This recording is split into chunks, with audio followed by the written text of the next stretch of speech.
It was a busy week for the House of Representatives. COVID legislation was passed, Board of Regent candidates moved forward, and a driver's licenses for all proposal received committee approval.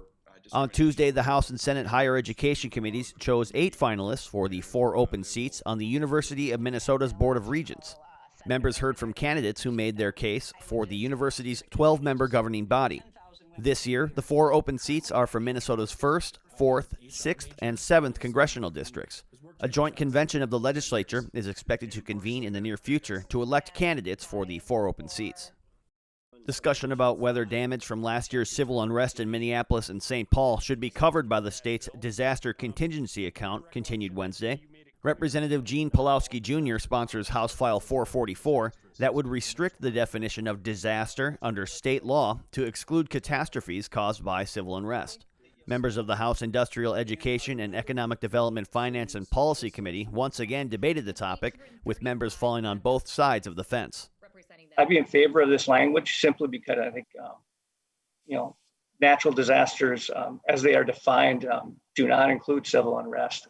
We're not bailing out bad leaders. We're taking care of Minnesotans, and that is a very Minnesotan thing to do. That is what we build that's a pride that we have in this state. And I want to make sure we don't stray from that. No action was taken on the bill. On Thursday, the House passed a bill that would allow qualified dentists to administer COVID-19 vaccinations for patients that are at least 16 years old. Representative Mike Freiberg sponsored the proposal in the House. Dentists are trained and often give injections to their patients. Administering the COVID-19 vaccine would be in line with what they are capable and trained to do. Under Minnesota law, dentists are also able to administer the flu vaccine. Dentists could serve as an additional healthcare provider and support large vaccine efforts across the state. The proposal passed 131-0 and was sent to Governor Walz. The House Judiciary Finance and Civil Law Committee passed a proposed driver's licenses for all measure on Friday. House Majority Leader Ryan Winkler sponsors the proposal that would make undocumented people eligible for a driver's license or identification card. This bill allows people to get to work. It allows families to get to childcare and activities. It allows kids to get to school, and it allows workers to stay better connected to the workplace. House File 1163 received approval along party lines. Republicans who voted against the proposal shared their concerns with the committee.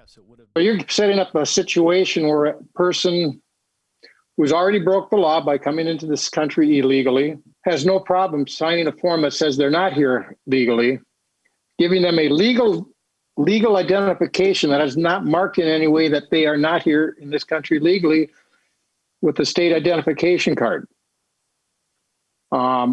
That has great concern to me, and just for that reason alone, I cannot support this bill. The bill now goes to the House Transportation, Finance, and Policy Division.